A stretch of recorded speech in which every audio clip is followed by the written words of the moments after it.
Hey, Ezekiel here.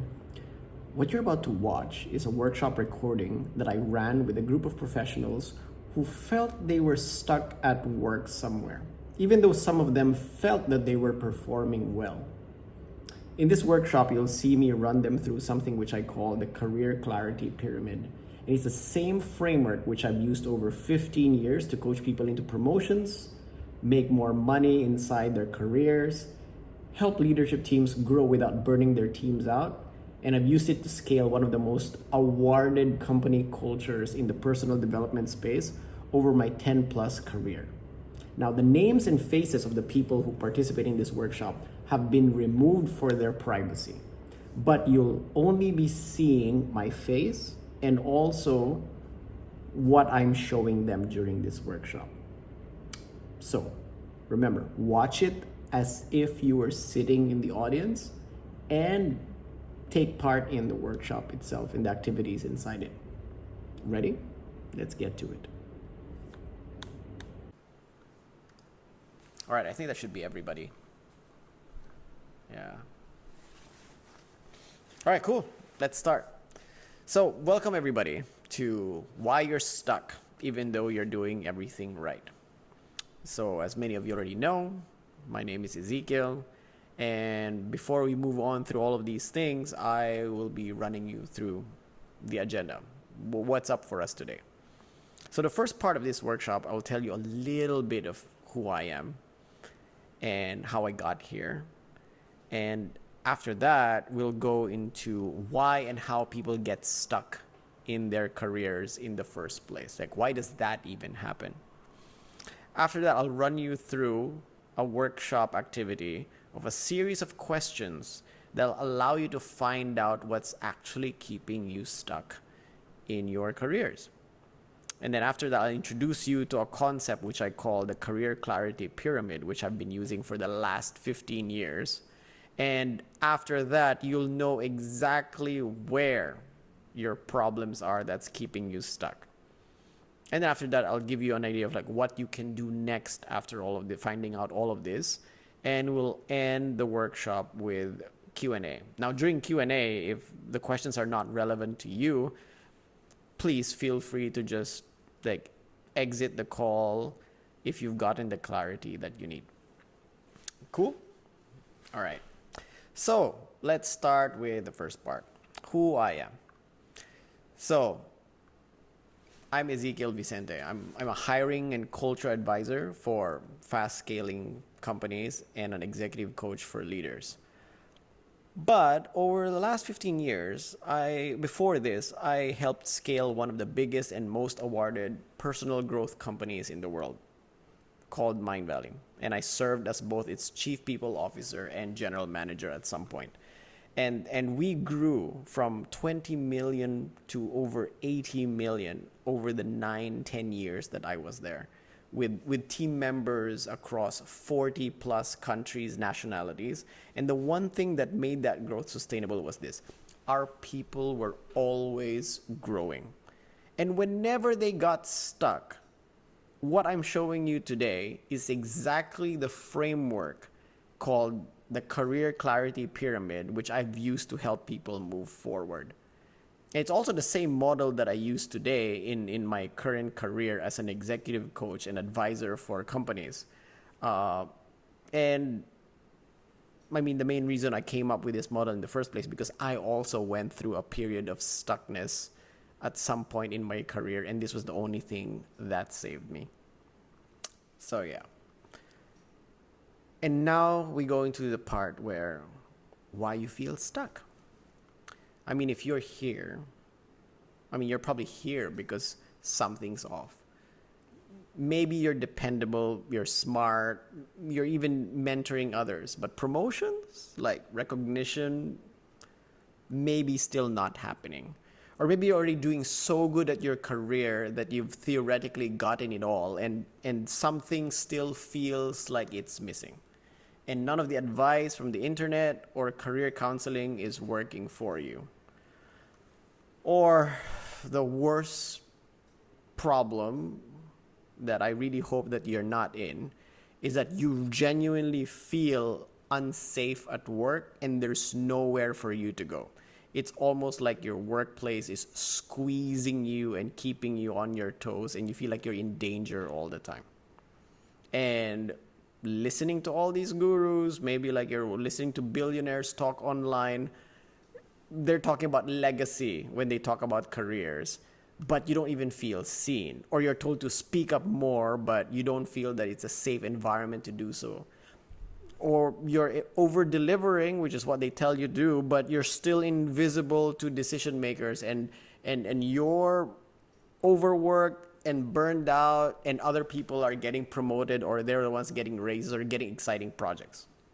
If that is you, chances are you're using the wrong strategy for the stage you're in. Every single one of us is in a certain stage in this model or career clarity pyramid that I'm using. And if you're using something like what a billionaire is saying, such as like, oh, you must, if you work and do something that you're passionate about, you'll never work a day in your life.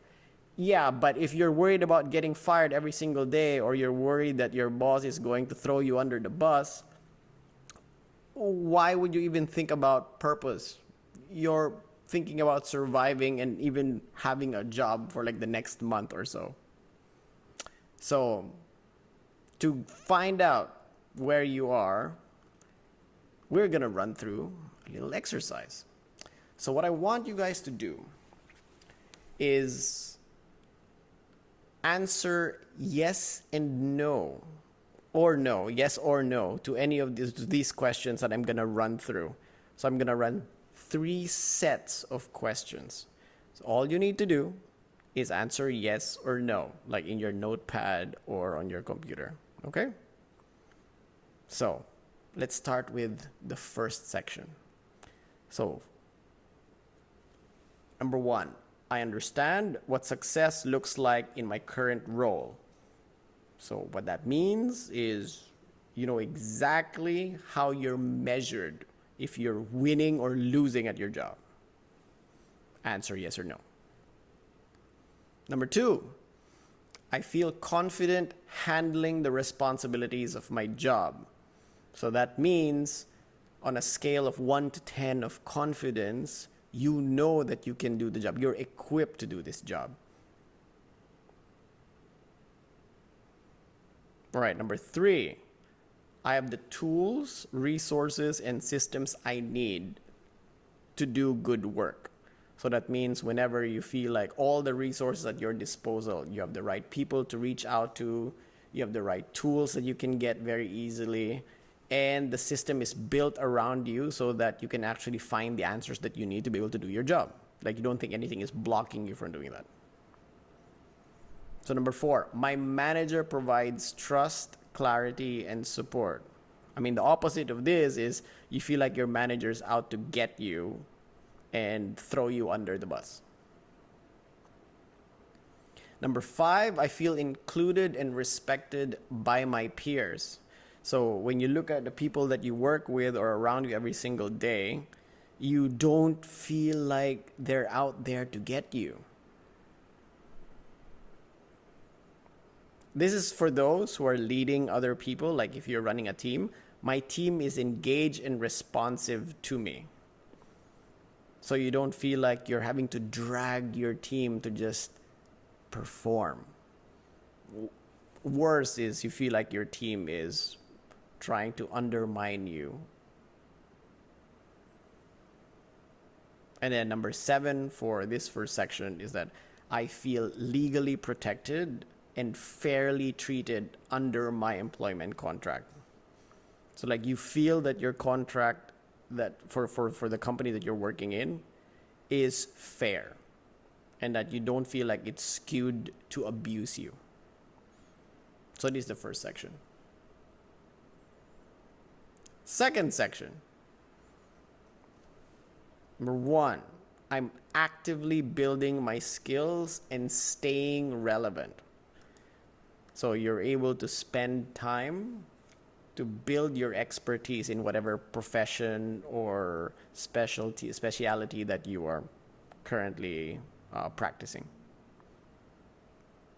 All right, number 2, I know how my work connects to the company's goal. So you can clearly see how your numbers and your achievements and meeting your goals, you can see how it connects to higher objectives. So you can clearly see that what you're doing is relevant to the bigger picture. Number 3, my work is visible to people who influence decisions. So we're talking about people who actually have budget control or decision-making authority are able to see your work, and you can see that your work is relevant to them. Okay, number 4, someone more senior is advocating for my growth. So you feel that somebody who's higher than you is bringing you up with them, or encouraging you, or being a voice to promote you and endorse you to other parts of the company or higher levels. Right, number 5, I'm connected to influential peers or teams. So the people that like you are able to connect, and the work that you do touches other teams or other people that are highly influential and relevant to what the company is focusing on right now. All right, number 6, I'm not held back by silent resistance or politics. So very clear example is maybe your manager has an issue with like their manager, and because of that you are like your entire function is getting treated, I don't know, fair or neglected because of that relationship. It's not something you can control, but it happens. The last part here for section 2 is I know how my performance is evaluated and I'm being recognized for it in some way. I'm not saying being recognized from the company, but you're getting recognition for your performance at least. All right. And the last section is first question. I feel energized and engaged by my work. So when you do your work, you can genuinely tell people that you like what you do. And you look forward to doing the work. I mean, it's not going to be good days all the time, but for the most part, you feel energized and you take pride in the work that you do. All right, number 2, the company's values align with mine. So the company's direction, the mission of the company, and how they do things in everyday life, like partners that they engage in, the kind of I mean, just the ways that they make decisions inside the company, they don't destroy or go against some core beliefs of yours.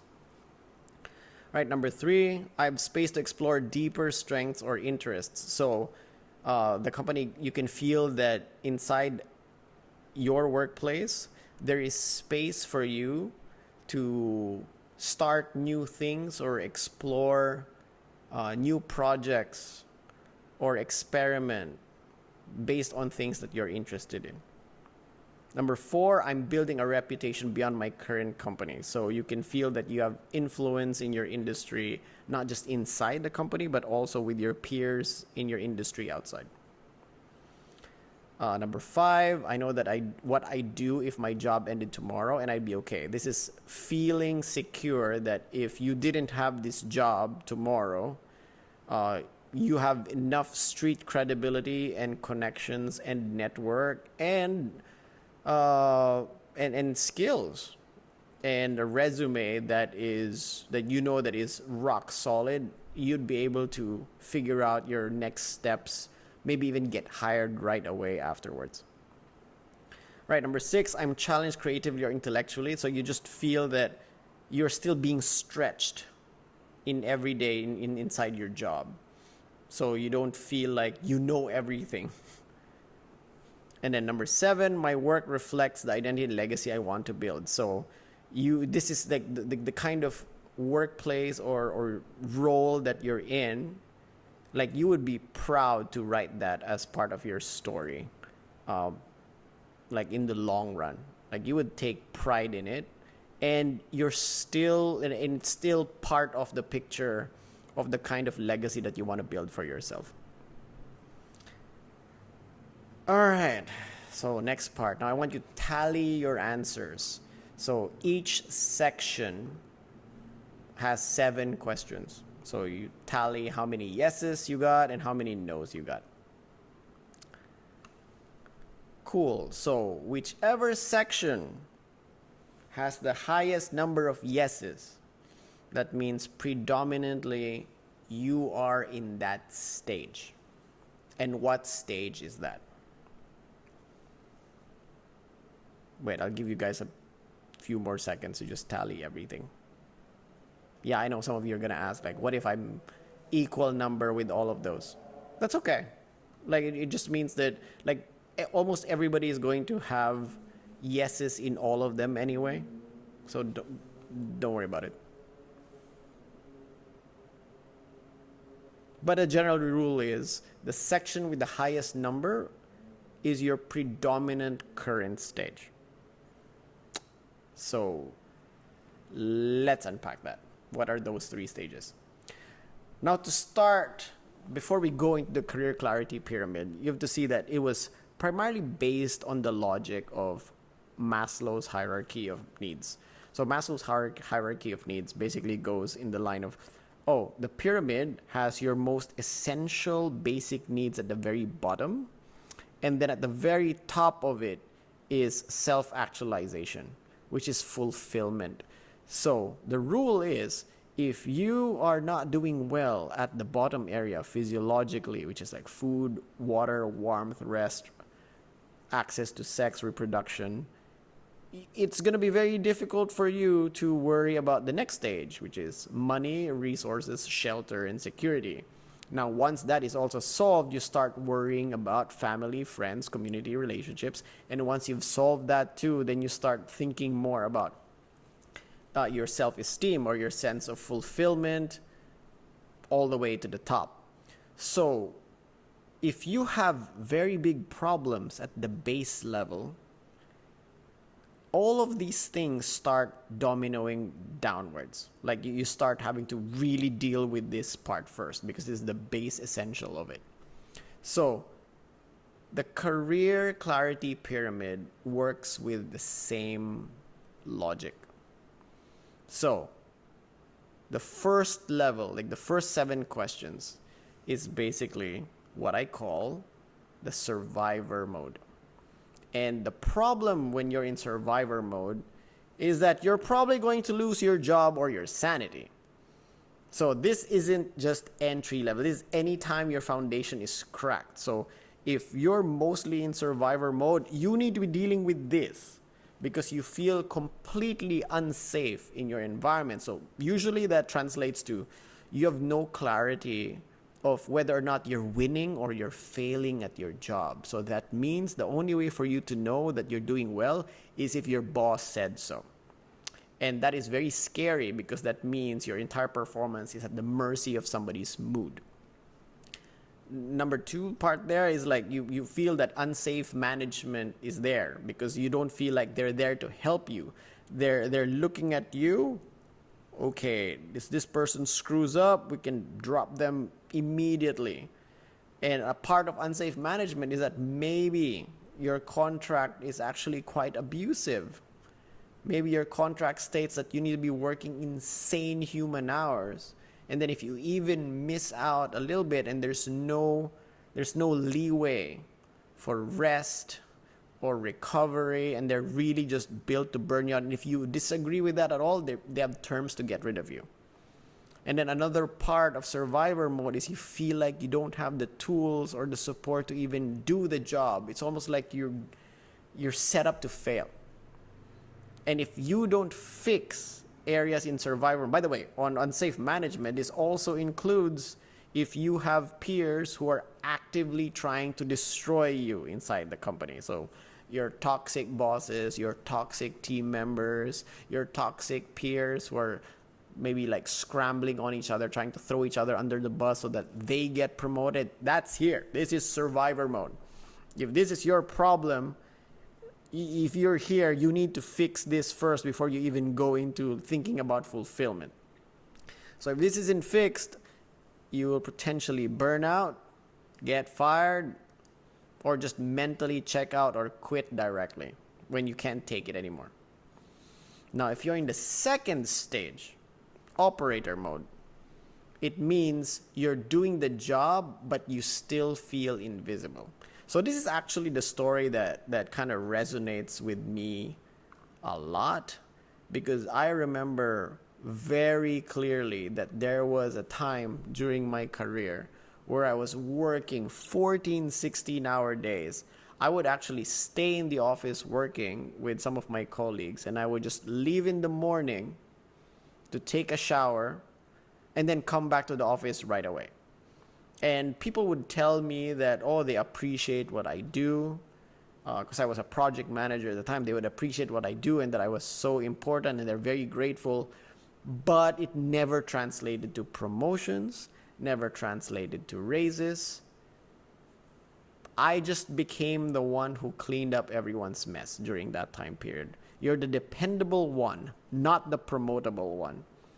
And it was very frustrating to see people around me who would get promoted or would move to different projects which are super cool, but they wouldn't move me because I was dependable and it was safer to keep me in that role. And if this isn't fixed, you'll be the overworked step over person. You'll be tired, wondering, taking on more responsibility, and nothing is happening except you working harder. Nothing is changing. This is operator stuff. Your problem here is stagnation. Overworked stagnation. And in the last section, like the last 7 questions, if you answered yes to most of those, that means you're in the thriving stage or almost thriving stage. It's like you're successful because you've reached that top level of the organization that you're part of, even the authority and maybe the influence, but you're not lit up anymore. Like something you want to scratch a different itch. It's like these are the people who sometimes ask, wait, is this it? Like, is this really all there is to it? I remember facing this towards my last 4 or 5 years when I was already at C-level, chief people officer inside my ex company, and I was wondering, okay, I've reached this point. What do I do now? And I started thinking more of, I want to explore figuring out if I can increase the company's performance, not by trying to get them to be more efficient, but what if I made them more aligned to their personal goals and ambitions, and see if I can use that leverage so that they can perform better by putting them more in roles that fit who they are rather than where it's convenient for us to put them. So the problem here is you're plateauing. You feel like you're coasting, you're drifting. If this isn't fixed, you'll start disconnecting, you'll stop evolving, you'll get complacent, maybe you'll get a bit lazy. And there's just that emptiness, that void that isn't really scratched. So if you're in this stage, chances are you're going to have to figure out whether or not you can move things in the company so that it's more in alignment with your personal ambitions. If you even know what those personal ambitions and aspirations are. Or for some people, they figure out that they want things that are not in line with their work that'll bring them more fulfillment. Because, I mean, it'd be cool if your workplace is also completely aligned with your personal advocacies and things that you're passionate about, but that's not for everybody. But on thriving mode, you want to be able to figure out what those passions and itches are so that you can start figuring out how to scratch them. So yeah. So those are the 3 stages. So how do these 3 stages work together? The base level is survivor mode. So you need to fix those first. The next level is operator mode, which is when you start feeling like you're stagnating. And then the last level higher is in your thriving mode, where you're trying to figure out, okay, how do I become more lit up in life?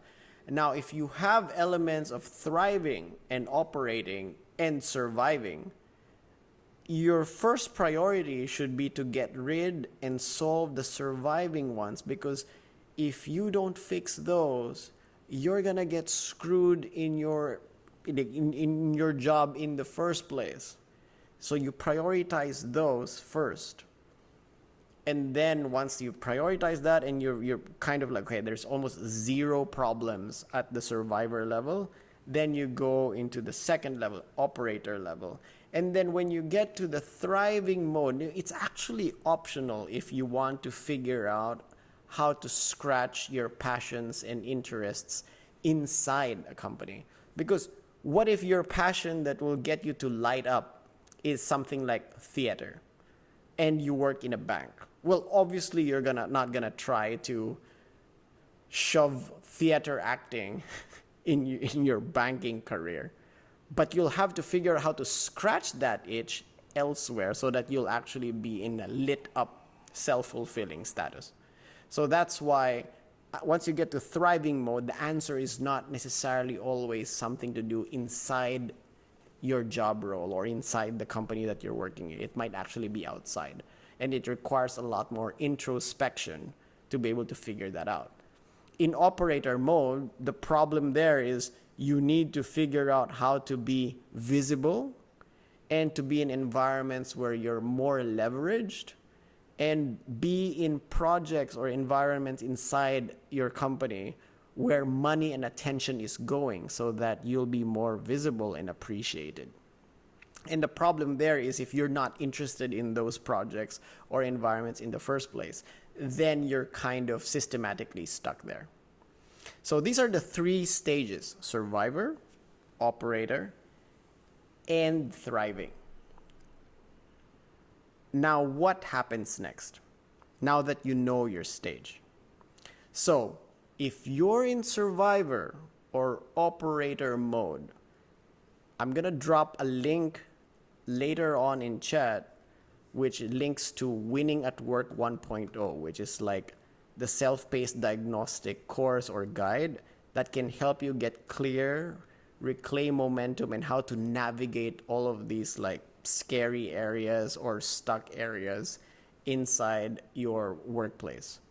Now, there's a self-paced version of that and there's a full-on guided version of that, but you can look into that there.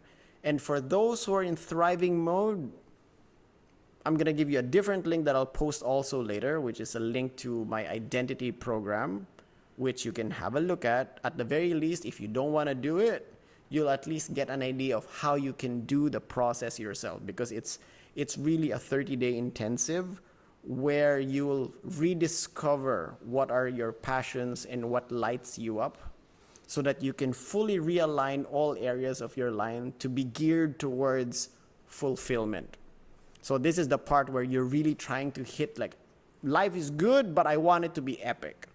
And to do that, you really need to dig deep to figure out who you are and what you really care about. And maybe some of those things involve looking at things that you used to love when you were younger. Like in my case, it was music, it was martial arts, and it was sports that I really needed to go back into a self-actualized state on top of having a career that I really loved.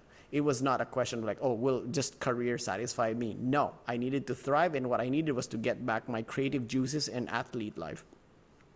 So I will post these two links later in the chat. And if you're watching this as a recording, this is probably going to be on the page where this video is embedded, where you're watching. And it's probably two links just below this video. And you can just check both of them out and see which one you like. Cool. And if you're still unsure, like if you're not sure how to move forward with this, or maybe you're very confused by the results of your diagnostic, you can book a one-on-one clarity session with me so that we can map it out directly, and I can directly advise you on what will be the next best moves forward for you. Okay? Cool. Well, where you go is from here is really up to you. We're gonna do Q&A because I know some of you already have questions. I'm getting messages already on my other screen of like, hey, so this person has questions. Yeah, we'll go through those questions. If you're watching this as a recording, we're gonna cut it here. But remember, where you go from here is up to you, but whatever it is, please make sure that it moves you forward. You've already done the hardest part, which is being honest with yourself in terms of finding out where you're stuck. And you know what they say, like knowing is already half the battle. The next part really is just figuring out how to move forward. All right, I'm gonna cut it here, recording wise, for those who'll be watching this later on, and we can move on to the Q&A.